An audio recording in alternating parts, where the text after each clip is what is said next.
This is the YourLiveEvent.com Coaches Show. It's presented to you by the Hillsborough Economic Development Corporation. I'm Chase Miller. This week, we'll dive into the college scene a little bit with Mayville State women's basketball. Dennis Hunter's got the Comets off to a great season so far this year. They picked off UND as well, came up so close against NDSU, and also there's a lot of local talent on the Comets here this season. We'll talk with him. And Steve Philion here of the Red Lake County girls basketball team surpassed 650 wins. We'll have a one-on-one conversation with Red Lake County girls basketball coach as well. Dan Moore from North Border Boys Hoops will be joining the conversation, and also Stacy Schaffer from Barnes County North Boys basketball as Bison took down Maple River last night. We'll have that conversation coming up in moments, and we'll close off the show with some esports. Shawn Krinke from Northern Cass Esports, he's the head coach, will join us, and our senior spotlight will be some of the learners from the Northern Cass Jaguars esports team as well. That's all to come here on this edition of the YourLiveEvent.com Coaches Show. Let's talk a little Mayville State women's basketball. Our own James Martins with the head coach here of the Comets. On the Your Live Event Coaches Show, we are doing a little sidestep on the Coaches Show here today. We are moving ahead from high school sports to collegiate sports, talking with the head coach of the Mayville State University women's basketball team, Dennis Hunter. Coach, first of all, thanks for extending your time, and a happy midway point of the season. Thank you. Appreciate the opportunity to kind of share our program with you. Yeah, absolutely. And Coach, what a year it has been for your program. You've been at the helm of the Lady Comets here for a couple of decades, almost a couple of decades, and quite a big, maybe the biggest victory of your career, of a lot of these ladies' careers, even though it is exhibition on the schedule, still a victory over the University of North Dakota. That had to feel like a magical moment for your ladies. Yeah, it was. Obviously, it was a pretty memorable night all the way around. Obviously, starting off by the tribute to Katie Richards that we were lucky enough and fortunate enough to be a part of, and we were very grateful that UND asked us to be a part of that. The very special night, and it started out that way, pretty emotional to start, and then it just kind of took off from there. I thought our kids played with a ton of energy, a ton of inspiration, competed, and it was one of those games where every time you looked up at the clock and we were ahead, it was kind of like, okay, is this really happening? Are we still winning? And we never trailed. I mean, we got up 11-9 and we never trailed the rest of the game, but you're kind of waiting for that one run that they're going to go on where all of a sudden it's going to kind of turn into a typical Division I exhibition game. And it never did. And that's a credit to our kids. And I thought how hard they played and how hard they competed. And it's always fun to play the Division I exhibitions. And we're very grateful that they're willing to do that. They don't have to do that, but they do. And we appreciate that very much because it's a great chance for our kids to go play UND at the Betty or play NDSU at the Shack, and they watch them on TV and they see those arenas, and then to get a chance to play in them is an experience for a lot of the North Dakota kids, especially for us. So it was a memorable night. It was obviously a great win for the program, for the kids, even for our university. It was just first time it's ever happened, and something that we're really proud of, and I'm glad that we were able to be a part of it. Of course, your team is a very solid team, very solid program outside of that win. But do you feel like that win even kind of re-energized your team even more to go on this great run you're on right now? Well, I think, anytime that you go win a game you're probably not supposed to win, it's obviously going to give you a shot in the arm. The interesting thing about that, it was right before Christmas break. I mean, we won that game. I'm getting a lot of text messages from people saying congratulations, they want to talk, and I was writing a lot of them back going, hey, listen, we're a low budget NAI, we got to drive the fans back, we got to gas them up, we got to drop them back off. But basically we got back here and the kids took off. I mean, they went home for 11 days for Christmas vacation. So it was we celebrated in the locker room, we celebrated on the floor, obviously the rides back, but then it was 11 days where they were home with family. But when they came back, you could see not as much like the energy, you could see the confidence that they actually believed that maybe they had a chance to be a really good team. And I do believe that has springboarded us into where we are. We had high expectations coming into the year, and you need certain points of the year, I think, to kind of either validate how you feel or springboard you to the next level. And I think that actually did both for us. Of course, that game is a highlight game, but were there any other games in the bulk of the regular season, which we've completed already, any other games that you feel like were a springboard, as you will, to keep this team going? Well, there's a couple of them. We played NDSU earlier, about 3 weeks earlier, and it was a 7-point game with I think 5 minutes to go. And I think our kids felt like, okay, we can play with a lot of teams. I mean, we think we're a really, really good team. We got a lot of work to do, but we think we're a really good team. And I think that helped us believe a little bit more. After Christmas, after the UND game, we played College of Ozarks, who's number 23 in the country. And I think we won by 35. We played unbelievably well. And I think that kind of just continued the feeling they had of validating that we feel like if we do things the right way and stay focused, we can be a really good team. And now it's just honestly one game after another. It's like we don't try to make anything bigger than it really is. And, we played Dakota State on Friday. They're 11, we're 13. And like I told the kids on Saturday, let's not make it bigger than it is. You're not going to win anything on Friday except the basketball game. You're also not going to lose anything on Friday if we unfortunately don't win except the basketball game. So trying to get them to keep it in perspective. But obviously it's been a great start to the year. We're just hoping we can keep it going. We'll get to that weekend, huge weekend road trip here in just a little bit. But Coach, I love to see, as a North Dakota native, as a Minnesota native, I believe, or North Dakota native for you, you'd love to see North Dakota and Minnesota kids winning at high levels and competing at high levels. And you've got a lot of good regional standout athletes from Hillsboro, Devils Lake, Thompson, Frazee, Beulah, all coming together. Just talk about your roster a little bit.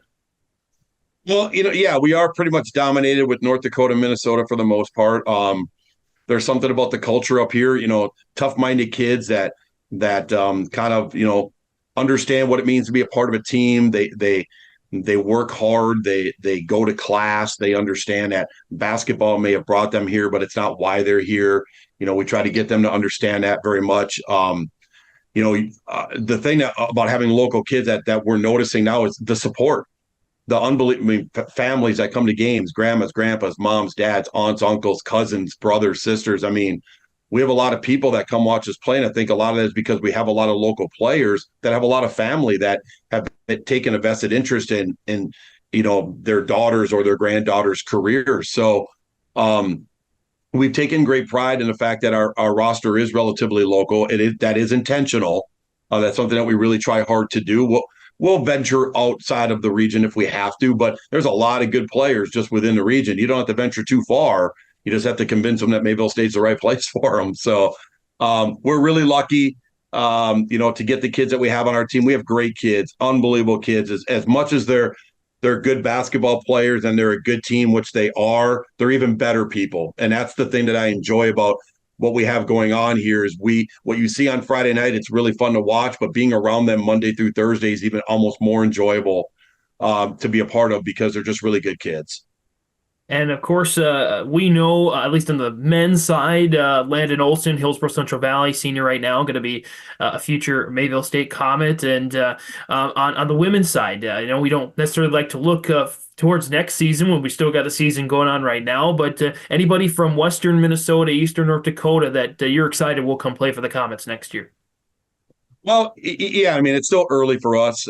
We still return quite a few kids off this year's team that will impact the team next year. We've signed a kid out of Hancock, Minnesota, which is down by Morris, that we think that really will be able to come in, hopefully play as a freshman right away, and can contribute immediately to our team. But it's kind of hard to tell. But we're constantly looking for players in the region that it isn't even necessarily about the basketball. It's just, do you want to be a part of a family? Do you want to be a part of something bigger than yourself? That's one thing that we try to get our kids to understand is if you come join us, you're going to join a tight-knit group of players and coaches that love being around one another and want to be a part of something bigger, which is the family. And so we love the local kids. We do. There's something about, at least with our program, that resonates with them. And absolutely would love to have them join if they want to join. And we're always looking, obviously, to advance our roster. Coach, obviously can't help but notice right behind you is a sign that says "No mediocre." I assume that's a big theme for you and your ladies. Kind of talk about that and how that's impacted the team. Yeah, that's been up for a few years. That's probably more for me than it is for them. It should probably say "No awkward." To be honest with you, the players would probably say that's what it should say. But no, it's just getting ourselves to understand that we don't want to settle for being average, that, good is the enemy of great is another one that we use a lot of. And just, if you're going to do something, let's do it to the best of our ability. It might not always go our way. Like if you want to take a game, for example, we might not always win, But what we can do is compete really hard, give great effort, have unbelievable attitude, be a great teammate, and you don't have to be mediocre about it. We talk about it in practice. Watching film. Nobody likes to watch film. It's not fun. It's boring, especially if maybe you didn't play well and you got to watch it. But are you going to watch it with mediocrity, or are you going to watch it with an idea of, okay, I'm going to take it, get better, and utilize it the next time I step on the floor? That's the same for me. Planning out days, just not settling for being mediocre, and settling for just being and trying to be the very best that you could possibly be day in and day out. Coach, let's talk about the big road trip you have this weekend. You're going to see the other two teams in the top three in the standings. You kind of alluded to it earlier with Dakota State on Friday, Bellevue on Saturday. Your thoughts on a rematch with the Trojans and the first of two against Bellevue? Yeah, I mean, it's tough. It's tough to go on the road in our league. I mean, the travel in our league is obviously difficult, and it's tough to travel. And if you can win on the road, and we kind of talk about stealing one on the road a lot of times, that really becomes very advantageous for you down the road if you can obviously protect your home floor. Friday will be a great environment. You're talking about two top 15 teams in the country playing each other. There's a lot of knowns there. If you're aware, Coach Mo, the head coach at Dakota State, was my assistant for 10 years. He's now the head coach down there. Their assistant, Jacob Lear, was an assistant here for 3 or 4 years, as well as being a player. There are a lot of connections on the women's side between Dakota State and us, which makes it fun. And it makes it a fun rivalry. I think the teams have great respect for one another. And it'll be a great battle. I mean, we unfortunately lost by 4 earlier in the year on a neutral court, so we're looking forward to playing again. And it should be a fun weekend. And then, for us, we play back to back. So we'll have to, after that game, no matter what happens, like we told the kids, you're going to have to kind of erase the chalkboard and start over again on Saturdays. We have to play Bellevue, another good team, another team that's traditionally at the top of our league. They defend really well. They play really hard. Coach Denley does a really good job having his kids prepped and ready to play. And it's always usually the toughest road trip of the weekend for us in regards to travel and the competition level. They're both usually very solid and good basketball teams. And Coach, of course, and now you're competing for the last year at the North Star Athletic Association. It's hard to believe that a conference that has stood for a long time is going to disband after this year. I know there's still a lot of things to be ironed out, a lot of details about what's next for Mayville State and every other school in the North Star, but what can you tell us at this time? Well, there really isn't a lot to tell. I mean, unfortunately, you are correct. It looks like the North Star is going to disband, and that's unfortunate just simply because there's a lot of natural rivalries that go back a long, long time. But the whole landscape of college athletics is changing right before our eyes, and about every 3 to 5 years, that there's something dramatic that's affecting it. All the way down. There's a trickle effect all the way down. I think now the NAI is seeing that trickle effect come all the way down. As far as what's going to happen for us, we're just looking for options right now. Kind of laying all the things on the table, administratively here, trying to figure out what's best for Mayville State moving forward. I don't think anything is off the table right now as far as Mayville State goes. A few of the other schools obviously are kind of doing the same thing. You look at Valley City; they're investigating a lot of opportunities that they may have. Dakota State, again, who we play this weekend, doing the same thing. So right now, there's just kind of a lot of everybody's just trying to figure out, okay, what are our options? And then obviously once you get more than one, you start weighing them against one another, trying to figure out what's best for the university. And so I don't think we're at the weighing part yet. We're still obviously looking at all the opportunities and options that may be available to us. But, I know that the president is going to make the right choice, and make the right decision for what's best for not just our department, but for the university and our fans as well. We forget about them. You want to keep hopefully those natural rivalries going, and hopefully we can continue to play Valley and Dakota State and, Jamestown and Dickinson and all of them. So, but it is a little chaotic right now. It's unfortunate, but it is a landscape right now. And hopefully in the next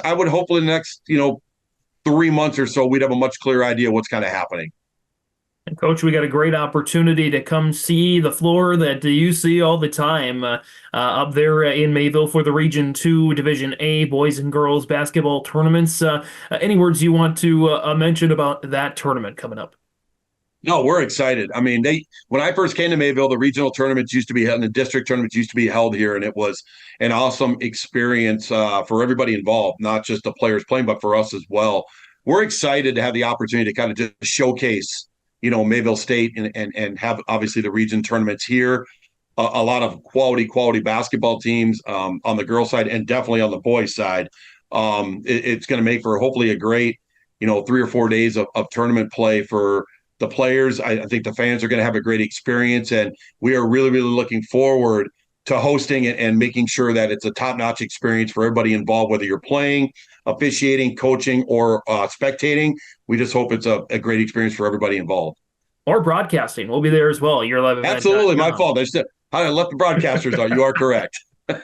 It's going to be fun. All 12 games, 6 boys, 6 girls on yourliveevent.com in case you can't make it to that electric atmosphere there up in Mayville. Coach, anything else you want to mention here on the Coaches Show? No, I just appreciate the opportunity. I appreciate everything you guys do. I mean, promoting a lot of high school basketball, doing some college basketball right now, and what a great opportunity for people to be able to watch people they want to support play if they can't get out. We know how the weather can be up here, but I think you guys do just an absolutely phenomenal job of just representing high school athletics and giving people an opportunity to be seen if they're not able to get to the game live. So we really appreciate all the work that you guys put in to make that work. That's the head coach of the Mayville State University women's basketball team, Dennis Hutter, joining us on the Your Live Event Coaches Show this week. Coach, again, best of luck this weekend on the road and as you head towards the postseason, and we look forward to catching up down the road. Awesome. Appreciate it very much. Have a good week. Live, work, and play here in Hillsborough, North Dakota. The Hillsborough Economic Development Committee can assist you with information and support for business and housing. Experience Hillsborough. More at 104. Joining us on the YourLiveEvent.com Coaches Show this week, we have the head coach of the Red Lake County Rebels and Coach Steve Philion. And Steve, first of all, thanks for taking the time to talk with us this week. And you guys off to a 13-0 overall record start to your season. Steve, if you could reflect back on some recent years, I guess in recent memory, is there a year where you can recall where you guys started so well? We've been together, I think it's 16 years now, the Rebels, Red Lake County. But, no, we've never had a season where we started 13-0 or even undefeated before Christmas break. So it's, it's a fun year. The kids really love basketball. I mean, they put a lot of time in, so they're playing pretty well. Yeah, and I guess sort of just looking back through the last few years, looks like maybe 2019 was the closest year in comparison to this year. You guys went 20-7 that year and still 10-3 through the first 13 games of that season. But Steve, I wanted to point out to you, or at least talk about all the success you guys have had this year. You told us in some of the pregame shows here recently that you guys are young, but also still experienced at the same time. What does that mean? Well, we have 2 seniors, and one of them, plays about 15 minutes a game, and the other one doesn't get a lot of playing time. But we have, 3 juniors that play, same deal. One of them plays about 35 minutes, the other 2 about 15, and then sophomores, we play 4 sophomores who will, a couple of them are around the 30-minute mark or more, and then a couple of them around the 15 to 20 minutes, and 1 8th grader. But out of those 9 guys I just mentioned that play quite a bit, I think, 1, 2, 3 or 4 of them have played varsity basketball for at least 2 years, if not 3. So we're young, but we have a lot of experience. Yeah, on any given night, and I know at least these last couple of games, I saw you guys against Clearbrook Gonvick and against Winnie-Mac last week. You guys will have 7, 8, or even 9 guys score on any given night. Yeah, we usually play 9. I mean, when we played Winnie-Mac, one of our kids sprained his ankle in a JV game. He plays a half, and, he normally gives us some pretty good minutes on the varsity, so basically played 8 that night. But they can all score. I think all 9 of them have been over in double figures sometime during the year. So we have balance, but we have a couple kids that score, around 20 a game too. But the balance we have besides those guys is very helpful. What does a win last Friday against Winnie-Mac mean? At the time, the Patriots were the top spot in the East subsection. And a big-time opponent. You guys have played some big-time games this year already, too, but solidifying yourself sort of as the top dog in Section 8 with the win against Winnie-Mac last week. Well, Winnie-Mac's got a really good team. I mean, the losses they've had have been to us. We haven't lost, and Fertile, I think, beat them twice. They've only got one loss. I'm not sure who else they've lost to, but they've lost to all good teams, and they're a very tough team. I mean, the Cornea brothers and Kangas and Bergman and Hamry and Johnson comes off the bench. They've got a really solid team, and our game ended up 18 points, but it was a lot closer than that for the most part. But yeah, they've got a good team, and I think, right now we're sitting on top of the West, but Fertile Beltrami's, right on their heels, and Fertile's got the one loss to the Northern Freeze, but otherwise they've beaten some really good teams. So, I mean, it's going to be a dogfight in the playoffs. There's some tough teams: Goodrich, Griego, Sacred Heart, Warren, the Freeze, Kitson's no slouch, Stephen Argyle. On our half in the West, it's going to be a real battle. Anybody could beat anybody in the playoff time. And then the East, maybe a few teams under 500 more than the West, but you've got Cass Lake, Red Lake, and Winnie-Mac over there. They're all tough, and Monoman is always, a team that's tough to defend sometimes, so there could be some upsets, and Foston's always good at playoff time, so it'll be, some really good playoff games, I'm sure. Yeah, it'll be a lot of fun as soon as the playoffs roll around, and I know that game against Fertile Beltrami on February 22nd for you guys, we've got that sort of circled on our calendar. But if you could, Steve, a little bit, tell us about the expectations you had set with this group at the beginning of the year. Did you guys really envision a start like this when you set those expectations at the beginning of the year? We didn't set the expectations to be, to win every game, but we know that we can be in every game, mm-hmm. and we know that we could also lose probably most of them as well. But being 13-0, it's kind of unexpected. I thought, with the schedule we've had so far, playing Cass Lake and Sacred Heart a couple times, and the Freeze and Warren and Winnie-Mac, and I mean, we've played some really good teams, and there's others too that I'm missing here, but it's we didn't put the expectations to be undefeated and playoffs, win through that, and state and all that stuff. It's one game at a time. Get in there. Our expectations are play defense as hard as you can. Get out there and take care of the basketball and do the best you can. Have fun playing. But we've got some things we got to fix yet. Every time we have a game, we talk about it, and hey, look at this. This isn't done right, and a lot of little things that we can still do better. But the way the kids are playing, the way they're having fun, practice is good, games are fun. Parents have been good feeding us on bus trips, and a lot of people fired up. Our gym has been packed for our games, and a lot of excitement, and it's been fun so far. Yeah, absolutely. You guys have a great community behind you, a great group of guys, and having a heck of a season so far. Head coach Steve Philion of the Red Lake County Rebels joining us on the YourLiveEvent.com Coaches Show this week. Steve, we appreciate the time, and we wish you guys the best of luck here the rest of the season. All right, appreciate it, Dawson.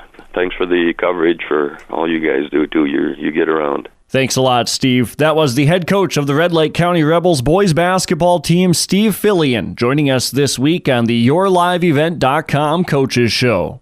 Hey growers, when working on your water management solutions, call Chad's Excavating out of Mayville. They are your water management contractor, helping you with tile drainage plans, service drainage plans, or both.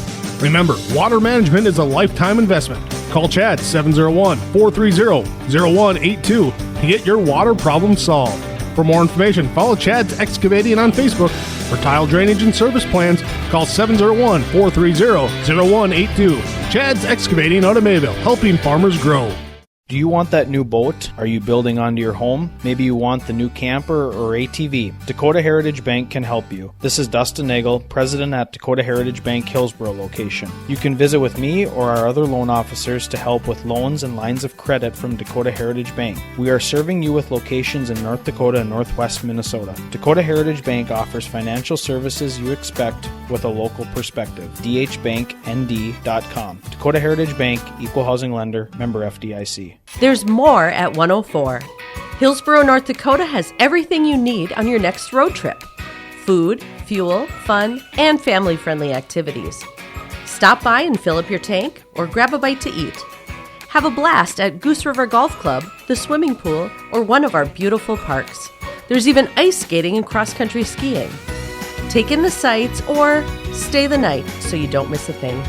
Experience Hillsborough and see why there's more at 104.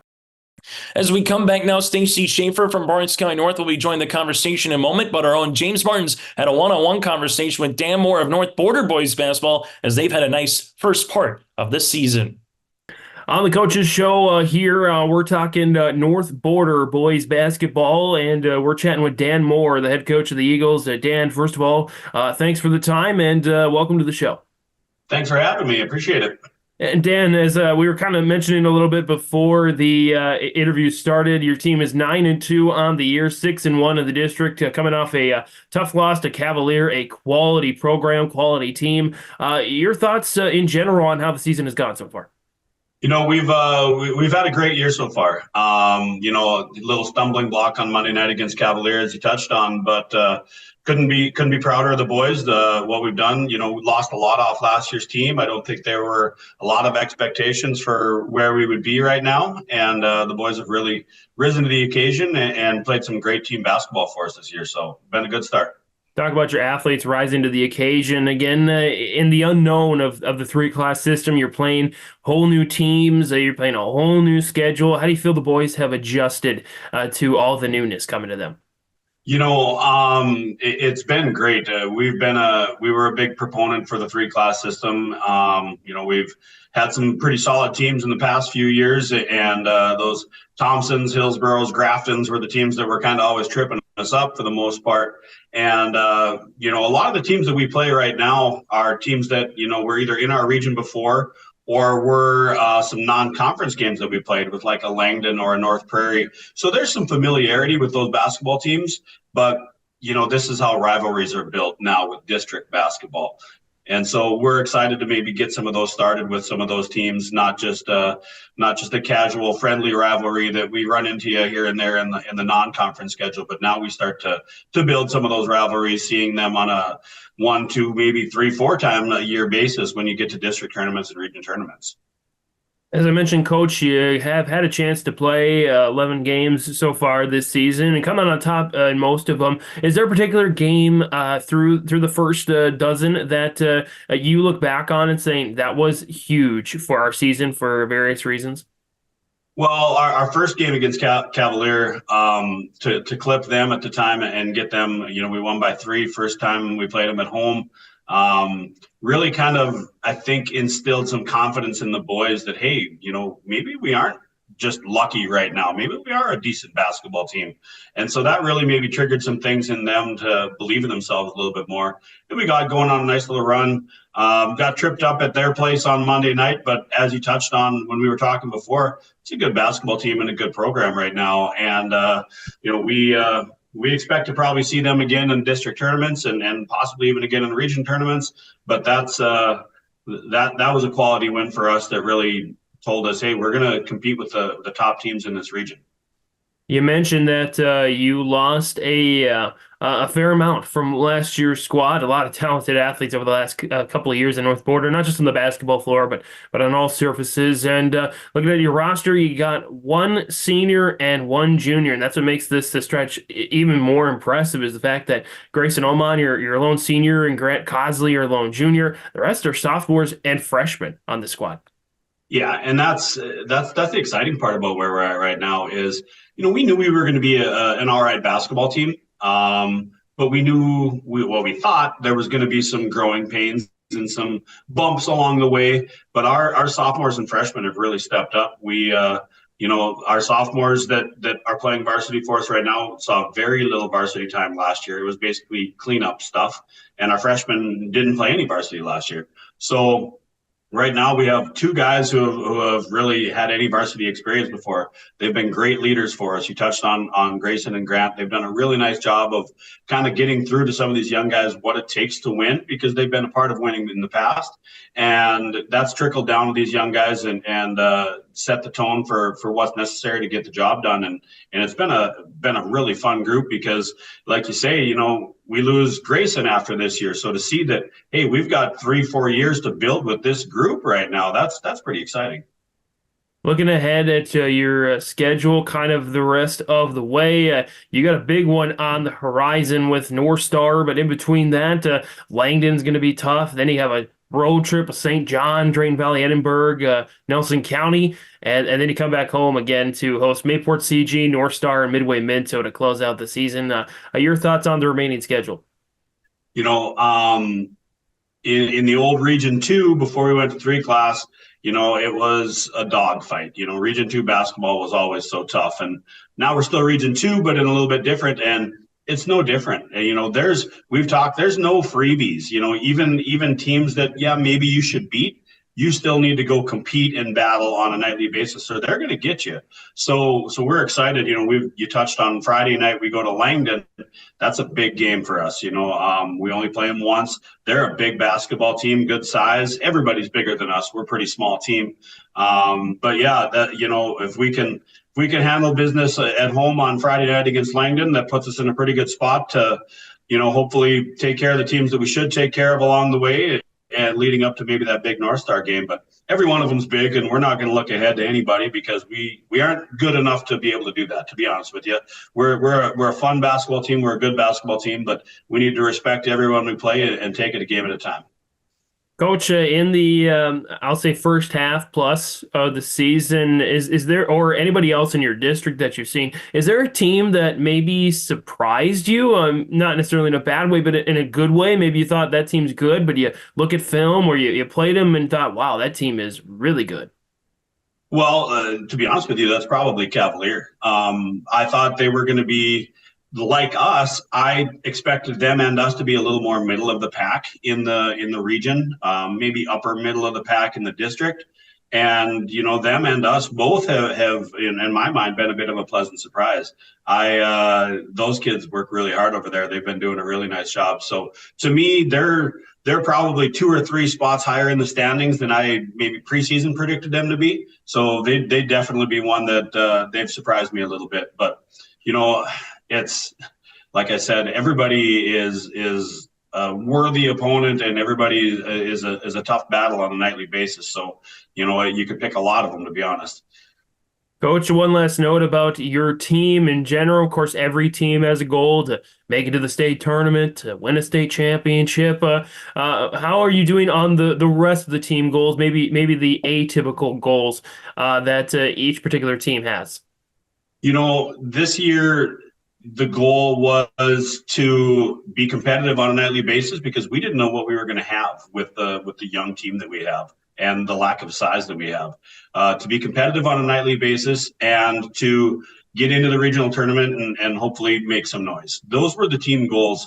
And I think as the season has gone on, I talked with some of the boys the other night that maybe our goals have shifted to possibly a little bit higher for us. With the way that things are set up now with the 3 class, the potential to have possibly even 3 teams out of your region go to a state tournament with that challenge game. We feel, hey, if we're playing good ball at the right time, we could maybe sneak into that thing. So who knows? We just like I said, we're going to take it a game at a time and just grind out what we have to take care of and see what happens in the end. But yeah, those goals have probably changed a little bit from where the season started. Coach, anything else you want to mention here on the Coaches Show? Just that it's been a real fun season. Sometimes when the expectations maybe aren't as high, that things can maybe be a little bit more fun, I guess. And that's we're having a good time right now. I think everybody's having a lot of fun playing good, solid team basketball, and it's good to see these guys carry on the North Border basketball tradition right now. Dan Moore, head coach of the North Border Eagle boys basketball team. Again, they're in second place in the district standings right now. District 3, if I believe I'm correct in saying that, and Region 2. And who knows, Coach, we may see you at one of those state qualifying games, if not at the state tournament itself, by virtue of a region championship. So, Coach, best of luck the rest of the way, and thanks for the time. Appreciate it. Thank you. Live, work, and play here in Hillsborough, North Dakota. The Hillsborough Economic Development Committee can assist you with information and support for business and housing. Experience Hillsborough. More at 104. As we continue on our post-game show, joining us now from the Bison perspective, that's their head coach for Barnes County North, Stacy Schaffer, as they improved to 8-4 on the season, 3-1 in District 1 play. Stacy, first and foremost, congratulations on the win. You kind of talked about in the pregame it was going to be a scrappy, hard-fought game. It ended up being that way, but first let's talk about Oliver. A career-high 29 points he got going, particularly in that second quarter there. What did you like most about Oliver's play tonight offensively for your squad? Offensively, Oliver was very aggressive for us, and we've been trying to get him to be more aggressive on the offensive end because the kid's got some natural talent for us. I mean, he when he gets that basketball, he does want to score, and he wants to prove that he's able to do it. And tonight he was aggressive for us, and I love seeing that out of him. I hope that's just going to keep on going forward for the kid. And then when you're able to hit a buzzer beater before the half, like Will was able to do, that little over half court, a shot to beat the horn, what does that do for a team going into the half up by double digits and just carrying that shot and that momentum with the squad into that third quarter? I think Will likes having those buzzer beater shots. He did that once before against Maple Valley too. Yeah, I mean, that is a booster. I mean, it's a booster for any club that does that at the end of a quarter and end of the half. I mean, that put us up, I believe, 13 or 14 points at that particular point in time. And, yeah, I mean, morale-wise, kids were upbeat about that, jumping up and down, very excited about that for Will. So, yeah. You definitely made it tough on Bosch and Silling here tonight, trying to make sure you threw different bodies at him. Hansen, Schwer were the kind of 1A and 1B against T. What'd you like best about your club's defensive performance here? Because I remember talking with you on the pregame, and you said defense is going to lead us to a victory here tonight. What'd you like most about your squad on that side of the floor? Well, the T. Silling kid, he's a great athlete. I mean, he works hard. He likes to go to the basket hard. And, like you said, the more bodies we put on him, we kind of wore him down maybe a little bit with that. I thought we did a great job with our switches.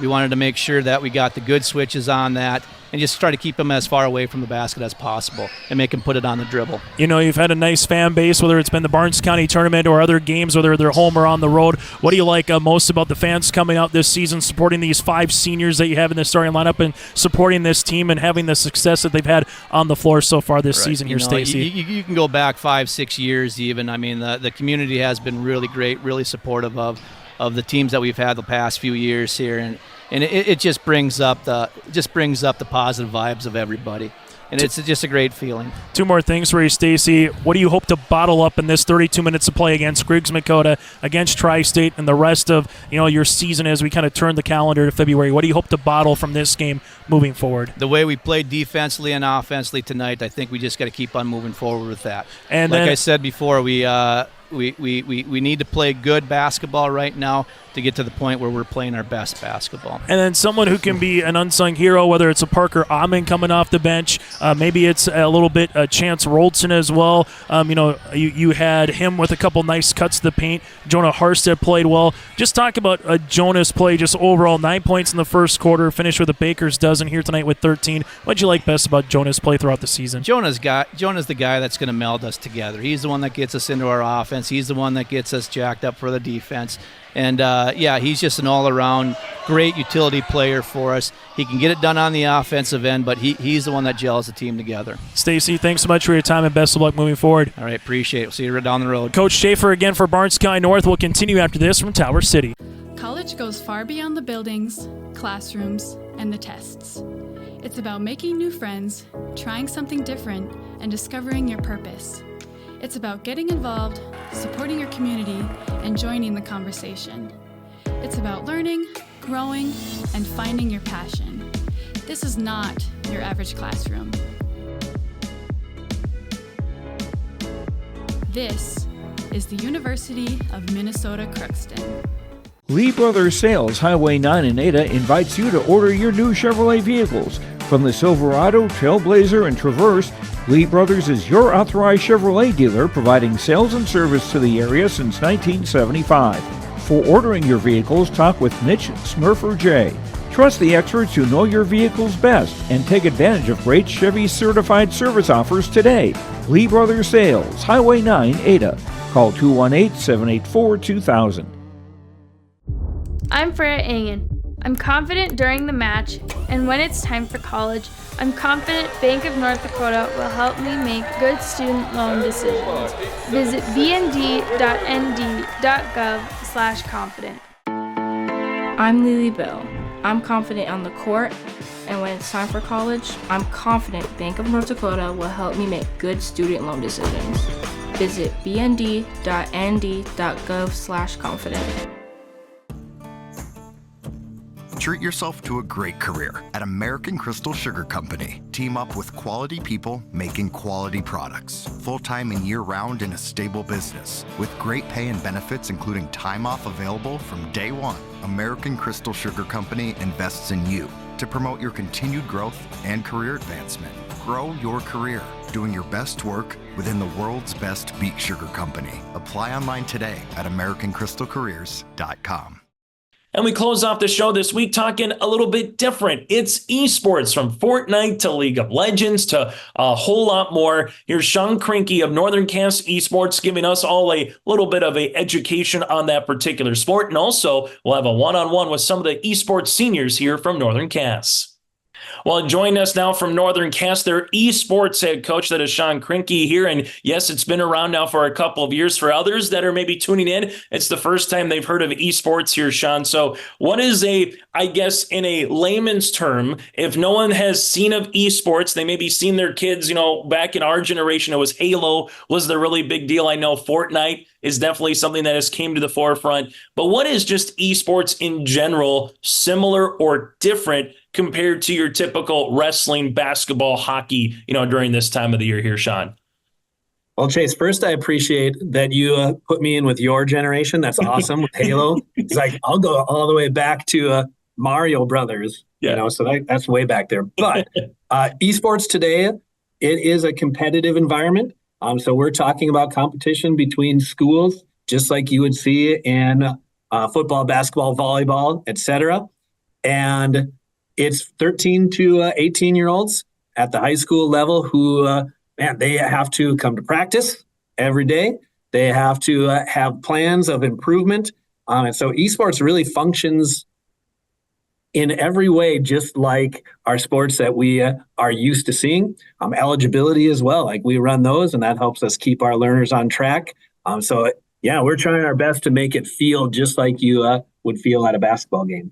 So take us through it, because some sports are very team-oriented, right? When you think of football, for example, you think of a team. Sure, the quarterback might touch the ball almost every play, but it's a team sport. Track and field, well, there's individual aspect of it in terms of you can win the 100 meters, but if you win the 100 meters, you score points for your team at a track meet as well. So how much of is it one-on-one, or is it all team aspect when it comes to esports here? Yeah, great question. We have a variety. So one of the new games that they added last year, this would be Fenworks. They host all of our seasonal games, and they make sure it's aligned correctly. They added chess to our lineup. And so that's a very individual game, right? Like that's just you and your opponent. And our player knows way more than me. So I'm just there as the coach. Like I'm facilitating, making sure like he's got his lineup set up for the week. But in terms of strategy, he knows it. Then you get into our more team-based ones. Rocket League is one of the games we play. It's 3-on-3, and communication is key on that one. It's fast-paced, and they have to always be talking about where they're at. Then you move into some of the really in-depth games like a Valorant or a League of Legends, which are 5 versus 5. And sometimes you have to designate like a shot caller, your best player who's going to lead the team, and the others need to listen. So that's very much like the quarterback. Like they're going to know some of the plays that they're going to run. They're going to direct traffic. But it's very much an intense team-oriented lineup of games aside from chess. You mentioned chess, and it was going to be my follow-up question. Is this the modern-day version of the checkers and chess club, if you will, from 40, 50 years ago, where you heard someone was on the chess team and they would go to local competitions? There's been books and movies about, some of area chess champions from yesteryear. Is this, in 2024, the modern-day version of what the quote-unquote chess club used to be here, Shawn? Yeah, 100%. And it's really cool because there are schools that just still have a chess club. And then that is wonderful for the esports team because we just recruit those kiddos as much as we can. And it's awesome. They are intense. So yeah, it's the Queen's Gambit running here at Northern Cass and in North Dakota in terms of chess. So take us through the season. What is the season length? Does it start August 31st when the kids come to school and end on, May 31st when they graduate? What's the practice time? Just kind of take us through, if you're a student that is participating in esports, what's kind of their structure, if you will, on their season schedule throughout the year? Yeah, so two things, because it gets really complicated in a good way because there's so much involvement. As a coach, you have your choice, and as a school, of choosing like what games you and your players want to play. And so we could just focus on Fortnite, and Fortnite would compete on Mondays, and that's it, like the actual competition. So then you could practice as you saw fit from 3:30 to 5:30, Tuesday, Wednesday, Thursday, Friday. Northern Cass, we chose to offer as many of the games as we could and get as many of the learners as we could that way. You cast a wider net. And then it also depends on your technology. We have 6 PCs and 26 players. And we play all 6 games. So it becomes kind of a juggling match of Fortnite can play Monday, League of Legends and Smash Ultimate plays Tuesday. Valorant plays on Thursday, and Rocket League and chess are on Friday. And so we don't have enough space or computers available for everybody to practice every game every day. So then it's kind of that balance, and a lot of kids can play from home, which is awesome. They can even compete from home, which is fantastic. So let's say I'm a Fortnite player. My schedule would look like I come after school on Monday and I practice from about 3:30 to 4:45, and then we compete at 5 o'clock, and we drop in 3 times and we record our score, and that's our competition. And then we're matched up in terms of total eliminations and points against everyone in the state. So you go to my next point. So is there a region competition? Is it everyone is you have to qualify to make state? It's just North Dakota. You're not going up against Minnesota or South Dakota. How does that all kind of work in terms of the regular season? Because again, in sports, sometimes you see track and field head to the Howard Relays in Sioux Falls, and they got 5 states they're going up against. Basketball, you might go across the river and play Park Christian, Moorhead, Fergus Falls for one game. But your region games are against your competition that's an hour or a half hour away. So how does that work from esports here, Shawn? Yeah, that was a big part of the discussion. There are numerous companies that offer esports, and we used to be with a company that was great. It was called Play Versus, and it was national. And so we would play teams from Alabama and California. And so when Fenworks came about, we really liked that because they were focused on North Dakota and a little bit of Minnesota too. Today in our games, we play North Dakota schools with a smattering of Minnesota schools, and it culminates in a state tournament that they host. Last year, it was at the Alaris Center. This year, it will be at UND specifically, and that's like in late February, the 24th, I believe.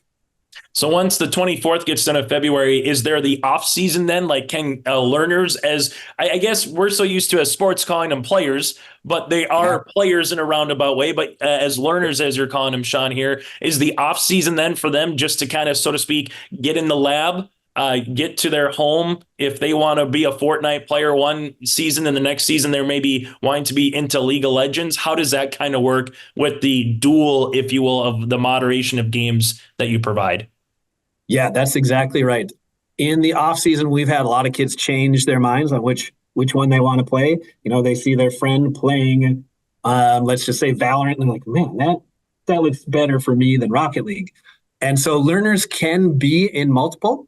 I don't usually cap them, but it gets to be a lot for them. If they are in, let's say 3, it's a lot going on, and there's rescheduling of games. And so that's a lot for a learner to manage. So typically they pick one or two, and often it's like one and Fortnite, because Fortnite, they're allowed to make their matches happen at any time during the week because they're not technically playing another school. They're just tallying their total points throughout the season. Whereas all the other games, you're playing someone from another school. So there's lots of dual athletes in esports. And then there's a lot of dual athletes in terms of they might be in basketball and they do esports. They might, and that's all it kind of runs up against. A little bit of football. They start esports. You asked this earlier, so I can touch on this. They start esports in November, and then we run all the way to now with a break for Christmas. So it's kind of a long season because they're playing even over break time. And so you also ask, like, what do they do when season's over? Some of them are just like, I'm not going to play a game for a while because I've been in it for a long time. You need that little mental relapse or that mental break, as anybody kind of has it. Shawn, with that being said, I know, you hear in sports, again, JV, C squad, freshman teams. Is there a varsity team? Is there a JV team? What kind of goes along in terms of rankings? Or is it you have in wrestling, if someone's in your same weight class and you want to make the dual team, you have to have a wrestle off. Is there a game off, so to speak, to be on a varsity team? How does that all kind of work internally? That makes me think last year for state, and I can't remember which game it was, but I believe they had a couple play-in games because for their record, they just run by record. So let's say we were 9-2, but we were tied with a bunch of other teams. Yeah, Fenworks had a play-in game right before state, so that was really cool. A lot of excitement around that. Otherwise, go back to repeat that question for me so I can. Yeah, is there like a JV team, or do you have to have your own wrestle off internally if you have a couple of players who are really good at Rocket League and you're trying to figure out which team is actually going to make it to state or represent your school at a varsity level? Awesome. Yeah, so Fenworks tried really hard. This is our second year with Fenworks for Northern Cass. They tried really hard to organize a JV esports league and a varsity, and it just didn't quite pan out that way. There weren't enough JV designated teams. And so currently, everybody plays everybody, no matter what skill level they're at. And they do have in-season matchmaking, right? So let's say by mid-season, we're defeated. We haven't won a single game. They reassess their schedule moving forward, and they'll try to get us matched up with someone a little bit more even on our skill level. So that's really nice. In terms of who plays within a team, so if we're looking at our Fortnite team and they drop trios, so 3 players play Fortnite, but let's say we have 5 good Fortnite players. Yeah, we will have just at a school level some competitions to see who plays the best together. And we don't have to cut anyone. So that's kind of the nice part, is everyone gets a chance to play. That's the beauty of esports. There isn't you're an 11-person team and that's it. So everyone gets to play, but who plays together, that can get interesting. So a couple of last ones for you here, Shawn, before I let you go. From a fan perspective, from a family member perspective, where do these get housed at? If I want to watch it in person, where can I go? Give us the explanation of an atmosphere. And also, is this something online where if you have people as the Snowbirds in Arizona and Florida, they got their grandkids that are playing a game and they want to watch? How does this all kind of work from a fan's perspective to either watch in person or online? How does that work, Shawn? Right. That is very much still in creation in terms of each school has the option of streaming on Twitch or on a streaming provider of their choice. And we did do that for many years because my learners knew exactly how to do it. It's a pretty involved process, but it's really fun to do. And so sometimes the learners will just stream it themselves. In terms of Fenworks, they will stream the state games. And so they would send a link out for that. And but it gets really interesting and challenging with, if you can stream to YouTube, if you can stream to Twitch, there's all those options. So currently, our parents can also come in. We have a room that's dedicated to our 6 PCs and that's dedicated to us, which is fantastic. There are a lot of schools and districts that just don't have those capabilities. I know some are all from home. Some play in the coach's house. They just set up this crazy area. We're doing whatever it takes to make it happen because it's something crazy. Like there's over 700 learners like playing this right now, like 70 some schools last time I checked. So it's massive. It's really exciting. Last thing for you, Shawn, 6 years that this esports program has been a program and continuing to be there at Northern Cass. If you've been able to see the old adage of freshman develop through a senior and now kind of graduate through the program a little bit. So now that it's been 6 years, what's one thing that you want people to know about esports, whether they're competing at Northern Cass, whether they're competing at other local institutions or other school districts, so to speak, if they have a kid that wants to learn, if a parent's going, gosh, my son or daughter is always on that stinking PlayStation, I can never get them off, but here's something where they can continue to hone their skills in a positive way. Just what, for a lack of a better term, what's a pitch for someone to go into esports and what do they kind of gain out of it? Yeah, there are so many perceptions about gaming. I have them myself.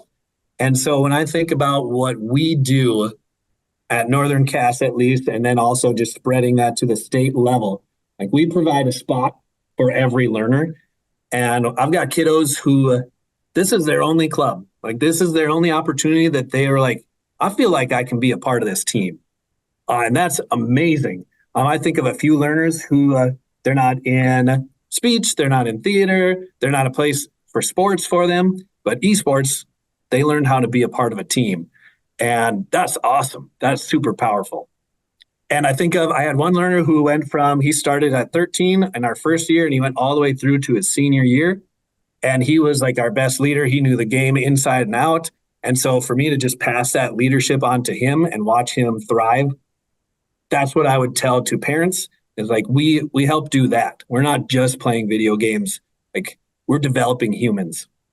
It's fun to see it continue to grow, and it will be a lot more fun too to talk with some of the seniors coming up here on your Fortnite team at Northern Cass in just a bit. Shawn, thanks so much for your time. Thanks for allowing us to kind of dive in a little bit to the digital world of esports, and best of luck throughout the rest of the season here as you got about another month left before you kind of get to that state tournament. Yeah, appreciate it, Chase. Thank you. Live, work, and play here in Hillsborough, North Dakota. The Hillsborough Economic Development Committee can assist you with information and support for business and housing. Experience Hillsborough. More at 104. Well, we just heard from their coach. Now let's actually talk to the learners or the gamers, the players, however you want to call them here for the esports Northern Cass team. Join us are the seniors of the Fortnite squad here for Northern Cass. And first things first, let's just kind of start it off here with you, Cam. Just kind of what got you into esports, number one, and why is this such a successful or such a fun program for you to be a part of?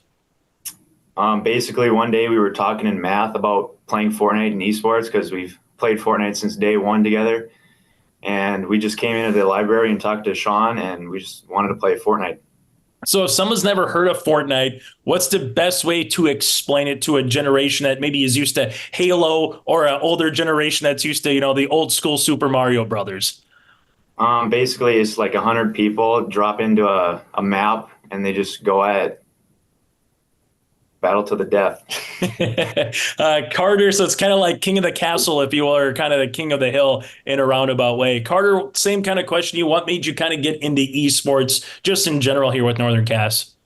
Well, I've been playing games for my whole life, and I've been playing with these two since it's came out. And last year we were going to do it, but we missed the deadline.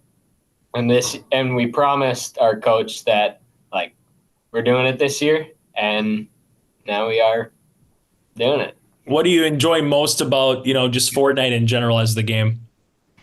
I like just playing with the guys, As we go from there, Jaxon, same kind of question for you. What made you go, okay, let's give esports a try. Let's give this team a try. What kind of made it for you? Well, on my free time, I just play video games. So why not do it as a sport, Do you play as a team then? Are you playing other things like Rocket League or any other sports? Or, Jaxon, are you kind of just dedicated to Fortnite? How does that kind of go between if you can play other games, or are you just kind of solely focused, so to speak, on Fortnite? Well, for Fortnite, you can sign up for different games, obviously, but we just signed up for Fortnite. Every Monday, we just play, send in the pictures on the Discord, and then we're just done.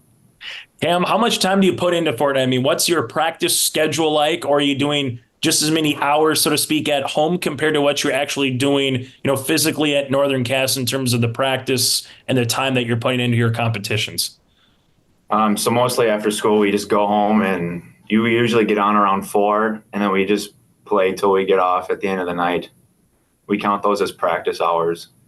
And then there's a season that, your advisor or your coach, Shawn, was telling me. Do you kind of feel like as the season goes, it's a little bit more pressure, just like any other sport, as you're getting closer to that state tournament? Do you feel like you want to be peaking at the right time? Like, how much are you guys talking about that? Or is it, we're just trying different things, trying to do as best as we can possibly do as a team and individuals here, Cam? Yeah, I think we just play for fun. We got to get top 16 to go to state, where I think we're in 20th right now. So we got to pick it up these next couple weeks if we want to make it to state. So you have a Monday night, then is it just you kind of go and have like a squad matchup against Grafton or Dickinson? I mean, kind of take us through how this season kind of works a little bit here, Carter.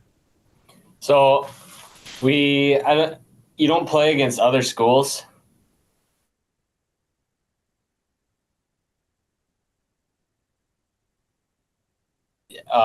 Load in and play with when you actually play with other schools, but for these games before state, you don't play against other schools. Okay. So with this being said, then for you guys, how many of the Fortnite team is there? Is there 3 players? Is there 7? Do you have to have kind of like an internal battle, if you will, to see who's going to be the 3 guys on the team? Take us through a little bit, Carter, how the team kind of comes to mind for Fortnite. So it's trios, so you have a team of 3, and there can be as many teams as you want for a school. And if you want, you can have a backup player. Say you're not caught up on your work, you have that other player that you can play with. And we don't have a backup player; it's just us 3, so we're pushing through. And Jaxon, just kind of esports in general, did you ever think when you were growing up in middle school that this would actually be a possibility for you to, take a class, so to speak, at your local school and have a chance to do esports? Just kind of take us through the evolution for you when you were growing up thinking, hey, is this going to be like a chemistry class or like a basketball that you would have a chance to do this at Northern Cass? I mean, no, who would have thought you could just go to school and play video games for a sport? I thought sports were this physical, but guess not. How much fun is it to have other family or friends? Do you have a lot of people that view it online? Do you have people that come to the competitions in person?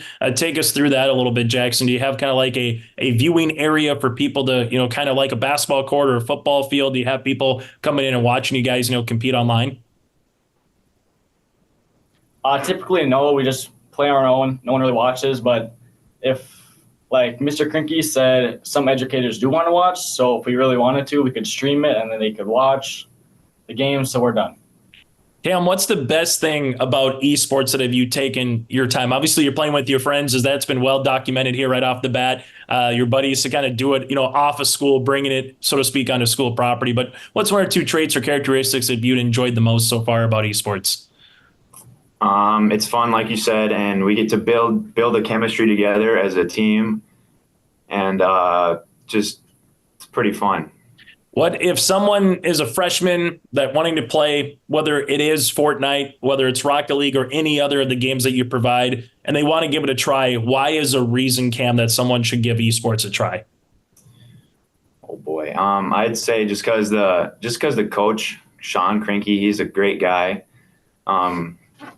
Just video games are fun in general, so if you want to play, you might as well just play.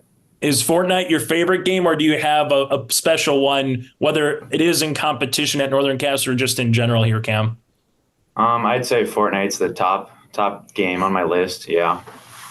Okay, Carter, same question to you. Fortnite number 1, or do you got a different game that you really enjoy playing when you don't have to worry about Fortnite? No, so back in when I was younger, I'd like playing Black Ops 2. Yeah. And the zombies on that, it was just top tier, so I'd probably have to take that. What have you taken most during your time with the esports team? What's the one thing that you've enjoyed the most during your time? I say just building a connection with the coach. I didn't have him as a teacher, so I mean, we're pretty cool now. What's the coolest thing that you've experienced so far playing esports here for Northern Cass? Carter. How far esports can really go throughout a school. I mean, you can get a scholarship for it, and I just think it's crazy how far it's actually came. So, I mean, if you're that dedicated, it'll work out. Jaxon, for you here, what's your favorite game? Is it Fortnite or is it something else that you enjoy playing most? As of right now, Fortnite, but me and the boys, we did grow up playing Call of Duty, so kind of switch games, and that's what we like now, I guess. All right, what system is the best? Are we talking PlayStation? Are we talking Xbox? Are we talking something handheld? What is a gaming console that you enjoy the most playing? I would say Xbox. That's kind of all I've ever known. So I've been playing on from whenever I started. I won't plan on switching. And then if someone, I know I asked this question to Cam earlier, but if someone, is kind of in that tweener stage of, do I want to give it a try? Do I not want to give it a try? How much time and effort, do you need to put in outside of your normal schoolwork or anything else you're doing here, Jaxon? Why would you explain to someone, give me your best pitch on why they should join, an esports team, whether it's at Northern Cass or in their respective school district if it's offered? Well, esports is really, really flexible compared to other sports. Like, you don't specifically just have to play on Monday. You have all week until Friday to play your games, and you just send in the pictures on Discord whenever. Cam, what's your plans after high school here? You're all seniors, able to hang out here for Fortnite. So Cam, just kind of take us. I know it's a question you probably all three of you get asked every other week from family members or friends, but what's the next step in your life here, Cam, once graduation comes around the corner? I plan on going to M State in Moorhead for construction management for 2 years, and then after that, get a good paying job. Is there anything with esports? Do you think you'll ever be a professional gamer or kind of a quote unquote amateur gamer, so to speak, once you're done at high school? I don't think so. No. Okay. Carter, same question for you. What's your plans kind of after high school here? Well, I'm going to M State as well, and I actually got an offer for baseball that I don't know if I'm going to do yet or not. It's kind of like a big step, but I'm going as power sports technology. So, I mean, it's pretty fun. Okay. Jaxon, what's the next thing in your life? I'm planning to either go to NDSU for architecture or just go to M State for business. I'll figure it out. It's going to be a lot of fun. Guys, I thank you so much for your time. Best of luck moving forward in your future endeavors and next couple weeks here before hopefully you get to that state tournament, okay? All right. Thank you. Thank you. That does it for this week's edition of the YourLiveEvent.com Coaches Show. Is presented to you by the Hillsborough Economic Development Corporation. Join us every Wednesday night starting at 7 for another edition of the YourLiveEvent.com Coaches Show here on Your Live Event.